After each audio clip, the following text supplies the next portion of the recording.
할렐루야. 오늘의 말씀은 신명기 11장 8절에서 12절 말씀입니다. 농사를 짓는 사람은 물이 잘 들어오는 땅을 좋은 땅이라고 합니다. 장사를 하는 사람은 유동인구가 많은 곳을 좋은 자리라고, 즉 좋은 땅이라고 합니다. 자녀를 키우는 부모는 학교와 학원이 가까운 곳을 좋은 동네, 즉 좋은 땅이라고 생각합니다. 직장을 구하는 사람은 급여가 높고 복지가 좋은 회사를 좋은 직장이라고 말합니다. 이 역시도 땅의 기준입니다. 우리에게는 저마다 좋은 땅의 기준이 있습니다. 그런 기준으로 보면 이스라엘 백성들이 살았던 애굽 땅은 좋은 땅이었습니다.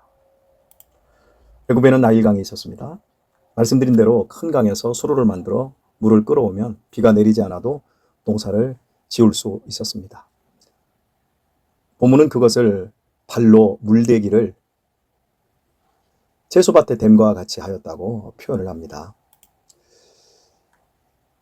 발로 수차를 밟던 수로의 문을 발로 열고 닫던 사람이 노력하면 필요한 물을 얻을 수 있었습니다. 하늘을 쳐다보지 않아도 되었다는 것이요. 비가 내리지 않아도 나일강은 흘렀습니다. 애굽은 인간이 관리할 수 있는 땅이었습니다. 그런데 하나님께서 이스라엘 백성들을 애굽에서 끌어내셨습니다. 그리고 그들을 가나안 땅으로 인도하셨습니다. 하나님께서는 그곳을 젖과 꿀이 흐르는 땅이라고 말씀하셨습니다. 이스라엘 백성들은 그 말씀을 들으며 얼마나 큰 기대를 했겠습니까? 여기 애굽보다 훨씬 좋은 땅인가 보다. 물이 넘치고 곡식이 저절로 자라는 땅인가 보다. 광야에서 고생한 모든 것을 보상받을 수 있는 땅인가 보다. 그런데 막상 가나안 땅을 보니 애굽과 전혀 달랐습니다. 넓고 평탄한 삼각주가 아니었습니다. 산과 골짜기가 많았습니다. 강물이 사시사철 흘러 농경지를 적셔주는 땅도 아니었습니다. 하늘에서 비가 내리지 않으면 농사를 지을 수 없는 땅이었습니다. 이것이 이상한 일입니다. 하나님께서는 분명히 젖과 꿀이 흐르는 땅이라고 하셨는데 인간적인 눈으로 보면 애굽보다 불리한 땅입니다. 애굽에서는 사람이 물을 끌어다 쓸 수 있었지만 가나안에서는 하나님께서 비를 주시지 않으면 아무것도 할 수 없습니다. 그렇다면 하나님께서 말씀하신 좋은 땅은 도대체 어떤 땅입니까? 오늘 보면 12절이 그 답을 줍니다. 네 하나님 여호와께서 권고하시는 땅이라, 즉 돌보아 주시는 땅이라는 뜻입니다. 좋은 땅은 조건이 좋은 땅이 아닙니다. 좋은 땅은 하나님께서 돌보시는 땅이라는 겁니다. 젖과 꿀이 흐르는 땅은 아무 어려움도 없는 땅이 아닙니다. 하나님을 의지하지 않고서는 살 수 없는 땅이지만 하나님을 의지할 때 하나님의 공급을 경험하는 땅입니다. 하나님께서는 이스라엘 백성들에게 단순히 새로운 주소를 주신 것이 아닙니다. 새로운 삶의 방식을 가르치셨습니다. 애굽에서의 정체성을 버리고 하나님 백성으로 살아가는 법을 가르치셨습니다. 그렇다면 하나님께서 돌보시는 땅에서 이스라엘은 어떤 사람으로 살아야 할까요? 애굽에서 발로 물을 댈 수 있었습니다. 내가 수차를 밟으면 물이 올라왔습니다. 내가 수로를 열면 물이 흘렀습니다. 힘들기는 해도 결과를 어느 정도 예측하고 통제할 수 있었습니다. 그러나 가나안에서는 아무리 발을 굴러도 비를 내리게 할 수 없습니다. 농부가 씨를 뿌릴 수는 있습니다. 밭을 갈 수는 있습니다. 잡초를 뽑을 수는 있습니다. 그러나 하늘을 열어 비를 내리게 할 수는 없습니다. 농부는 최선을 다해 일하지만 마지막 결과는 하나님께 맡겨야 합니다. 하나님께서는 이스라엘 백성들을 바로 그런 땅으로 이끄셨습니다. 왜 하나님께서는 더 편리한 땅이 아니라 더 의존해야 하는 땅을 주셨을까요? 이스라엘을 불편하게 만들기 위해서가 아닙니다. 이스라엘을 하나님의 백성으로 만들기 위해서입니다.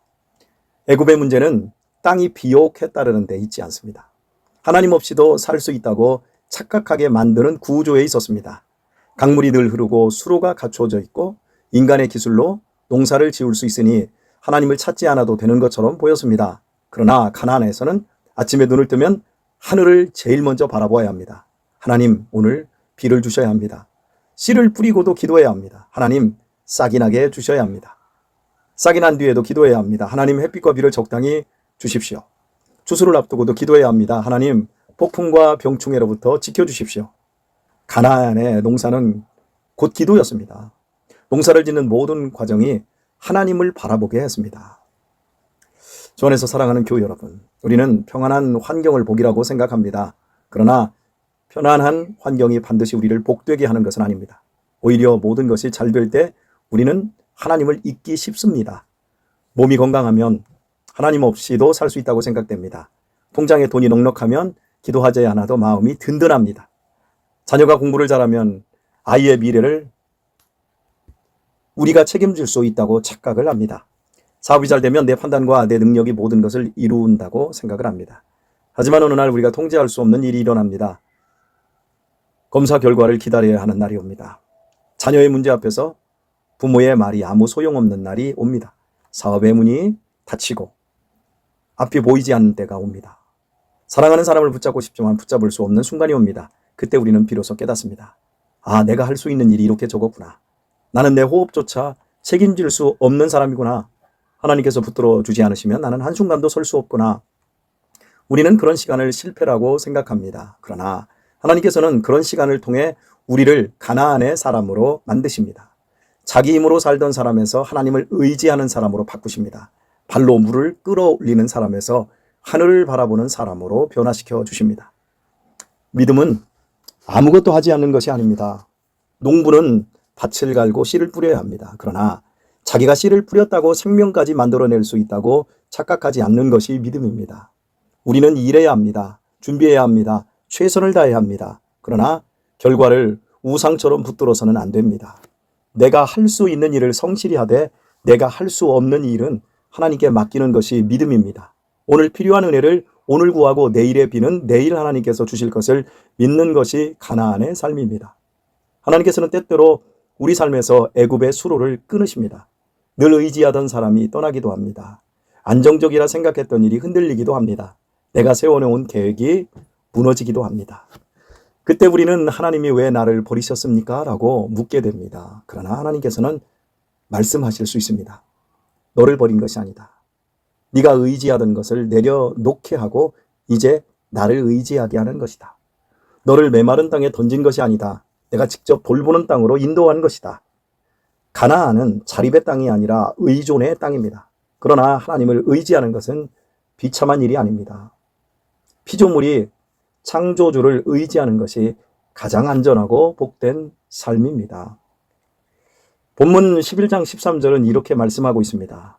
내가 오늘 너희에게 명하는 내 명령을 너희가 만일 청종하고 너희 하나님 여호와를 사랑하여 마음을 다하고 뜻을 다하여 섬기면, 하나님께서는 단지 명령을 지키라고만 하지 않으셨습니다. 나를 사랑하라고 하셨습니다.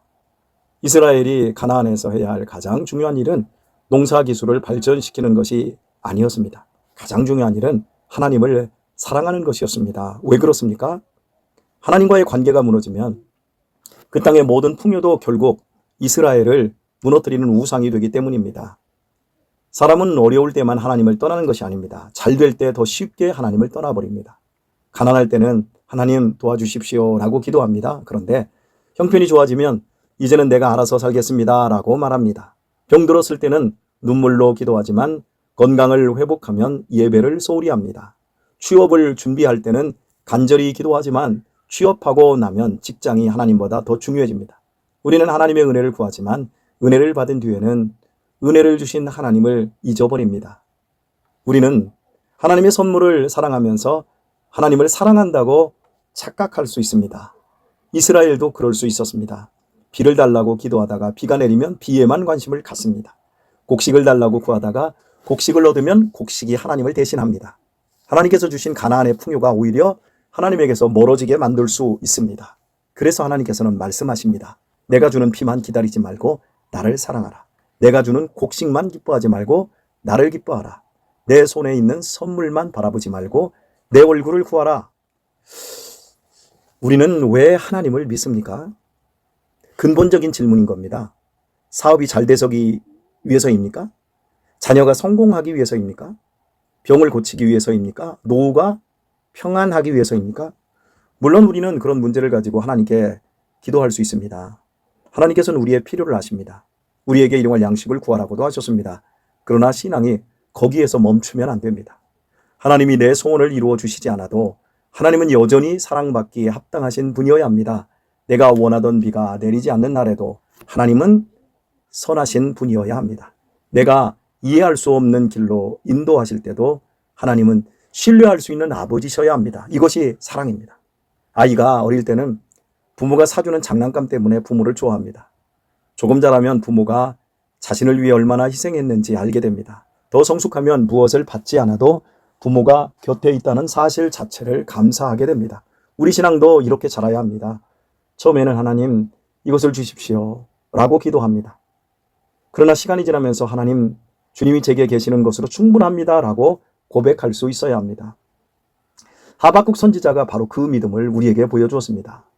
무화과나무가 무성하지 못하고 포도나무에 열매가 없고 감람나무에 소출이 없고 밭에 먹을 것이 없고 우리의 양이 없고 외양간에 소가 없어도 자신은 여호와로 말미암아 즐거워하겠다고 고백합니다. 이것은 가난을 미워하는 말이 아닙니다. 아무것도 없어도 괜찮다는 천념도 아닙니다. 하나님이 모든 선물보다 크시다는 고백입니다. 하나님께서 주시는 것보다 하나님 자신이 더 귀하다는 믿음입니다. 이스라엘이 가나안 땅에서 살아갈 정체성은 하나님의 선물을 소비하는 사람이 아니라 하나님을 사랑하는 백성이 되는 것이었습니다. 우리 역시 마찬가지입니다. 기도의 응답보다 하나님을 사랑해야 합니다. 문제 해결보다 하나님을 사랑해야 합니다. 성공과 형통보다 하나님을 사랑해야 합니다. 내가 원하는 것을 얻기 위해 하나님을 이용하는 것이 아니라 하나님을 사랑하기 때문에 하나님의 말씀에 순종해야 합니다. 순종은 거래가 아닙니다. 하나님, 제가 이것을 했으니 저것을 주십시오. 이것은 사랑이 아니라 계약입니다. 참된 순종은 십자가를 바라보는 데서 시작됩니다. 하나님께서는 이미 독생자를 아끼지 않고 우리를 위해 내어주셨습니다. 예수 그리스도께서 우리의 죄를 대신하여 십자가에 달리셨습니다. 우리가 하나님을 먼저 사랑한 것이 아니라 하나님께서 먼저 우리를 사랑하셨습니다. 그러므로 우리는 복을 받기 위해 하나님을 사랑하는 것이 아닙니다. 이미 받은 사랑이 너무 크기 때문에 하나님을 사랑합니다. 순종해서 하나님의 자녀가 되는 것이 아닙니다. 그리스도 안에서 하나님의 자녀가 되었기 때문에 순종하는 것입니다. 하나님을 사랑하는 사람은 하나님의 말씀을 짐으로 여기지 않습니다. 사랑하는 사람의 뜻을 알고 따르는 것이 기쁨이기 때문입니다. 가나안에서 이스라엘이 해야 할 가장 중요한 농사는 밭을 가는 농사가 아니라 마음을 가는 농사였습니다. 마음에서 우상을 뽑아내고 욕심을 뽑아내고 하나님보다 더 사랑하는 것들을 뽑아내야 했습니다. 우리도 날마다 물어야 합니다. 나는 하나님을 사랑하는가? 아니면 하나님이 주시는 것만 사랑하는가? 응답이 없어도 예배할 수 있는가? 형편이 어려워도 말씀에 순종할 수 있는가? 나는 건강이 약해져도 하나님을 사랑하는가? 하나님 한 분으로 나는 기뻐할 수 있는가? 젖과 꿀이 흐르는 삶은 모든 소원이 이루어지는 삶이 아닙니다. 하나님을 가장 사랑하게 되는 삶입니다. 본문 12절은 매우 놀라운 말씀을 합니다. 네 하나님 여호와께서 돌보아 주시는 땅이라. 새초부터 새말까지 네 하나님 여호와의 눈이 항상 그 위에 있느니라. 새초를 다른 표현으로 연초, 그리고 새말을 연말. 그러니까 한 해의 시작부터 끝까지 하나님께서는 그 땅, 가나안 땅을 바라보고 계신다는 겁니다. 왜요? 돌보시려고요. 연초부터 연말까지는 잠시도 쉬지 않는다는 뜻입니다. 한 해가 시작되는 날부터 끝나는 날까지 하나님의 눈이 그 땅을 떠나지 않습니다. 비가 내리는 날에도 하나님의 눈이 있습니다. 비가 오지 않는 날에도 하나님의 눈이 있습니다. 풍년이 든 해에도 하나님의 눈이 있습니다. 흉년이 든 해에도 하나님의 눈이 있습니다. 이스라엘이 하나님의 돌보심을 느끼지 못하는 순간에도 하나님의 눈은 그 땅을 떠나지 않습니다. 우리는 하나님의 돌보심을 대개 좋은 결과로 판단합니다. 일이 잘 되면 하나님이 나를 돌보신다고 말합니다. 몸이 건강하면 하나님이 지켜주셨다고 고백합니다. 자녀가 성공하면 하나님이 복을 주셨다고 간증합니다. 반대로 일이 풀리지 않으면 하나님이 나를 잊으신 것처럼 생각합니다. 병이 들면 하나님의 보호가 떠났다고 느낍니다. 기도가 오래 응답되지 않으면 하나님의 눈이 나를 보지 않는다고 여깁니다. 그러나 본문은 하나님의 돌보심을 우리의 형편으로 판단하지 말라고 합니다. 가나안 땅은 여전히 산과 골짜기가 있는 땅입니다. 비를 기다려야 하는 땅입니다. 하나님이 돌보신다고 해서 골짜기가 평지가 되는 것은 아닙니다. 돌산이 하루아침에 비옥한 평야로 바뀌는 것도 아닙니다. 그럼에도 그 땅이 복된 이유는 하나님의 눈이 항상 그 위에 있기 때문입니다. 어린아이가 아버지와 함께 산길을 걷습니다. 길이 평탄하면 아이는 혼자 잘 걷습니다. 그러나 길이 가파르고 어두워지면 아이는 아버지의 손을 꽉 잡습니다. 산길이 갑자기 평지가 된 것은 아닙니다. 어둠이 사라진 것도 아닙니다. 그러나 아버지가 곁에 있기 때문에 아이는 길을 계속 걸을 수 있습니다. 신앙은 골짜기가 없는 삶을 약속하지 않습니다. 신앙은 골짜기에서도 하나님의 시선 아래 걷는 삶입니다. 그래서 다윗은 시편 23편에서 사망의 음침한 골짜기가 사라졌다고 고백하지 않고 내가 사망의 음침한 골짜기로 다닐지라도 해를 두려워하지 않는다고 했습니다. 왜 두려워하지 않습니까? 주께서 나와 함께 하십니다. 골짜기가 없어졌기 때문이 아닙니다. 목자이신 주님이 함께 계시기 때문입니다. 지금 어떤 분은 건강의 골짜기를 지나고 있을 것입니다. 어떤 분은 자녀 때문에 밤마다 잠을 이루지 못하는 골짜기를 통과하고 있습니다.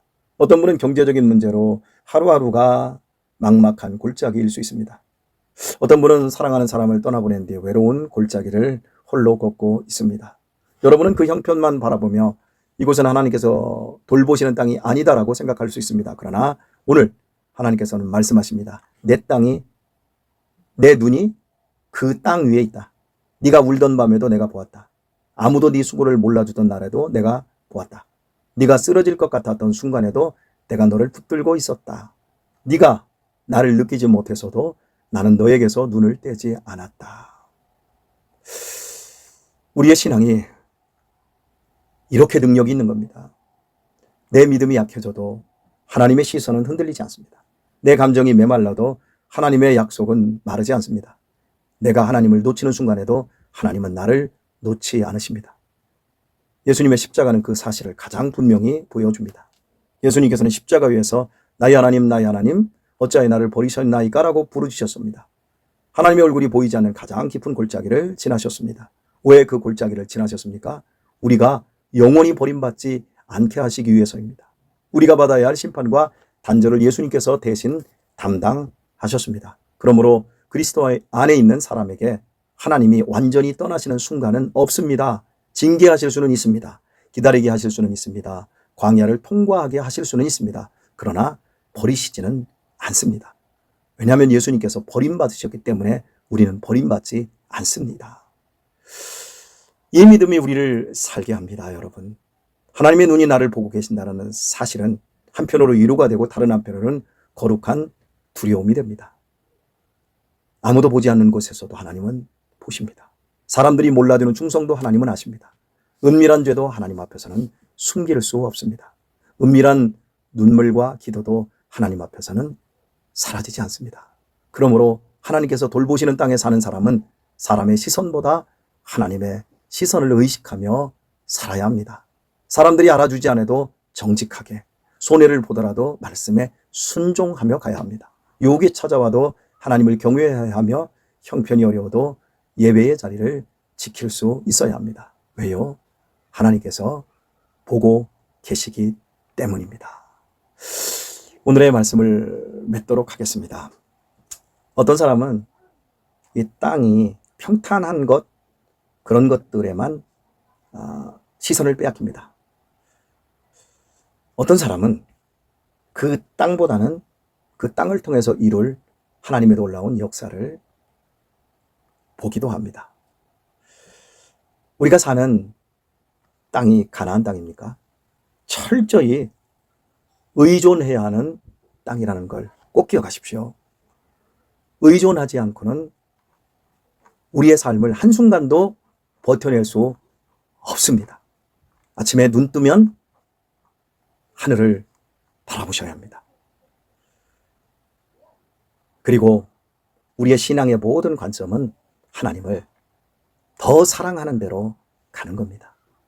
더 많은 하나님의 선물을 구하는 것이 우리의 기도 생활이나 신앙 생활의 목적이 아니라 하나님을 더 사랑하는 대로 가는 겁니다.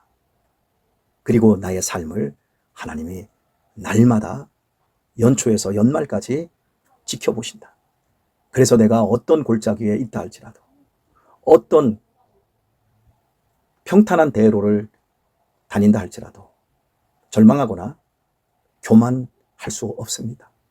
늘 하나님의 시선에 우리도 그 시선을 주목하며 시간을 농밀한 신앙으로 채워나갈 수 있어야 됩니다. 오늘 하루도 사랑하는 교회 여러분, 하나님이 돌보시는 가나안 땅에서 철저히 하나님만 의지하도록 하십시다. 그리고 하나님을 더 사랑하도록 하십시다. 그리고 하나님의 눈이 머무는 곳에 하나님이 미소를 지을 수 있는 그런 은혜로운 삶을 사는 우리 귀한 성도님들 다 되시길 예수님의 이름으로 축원드립니다.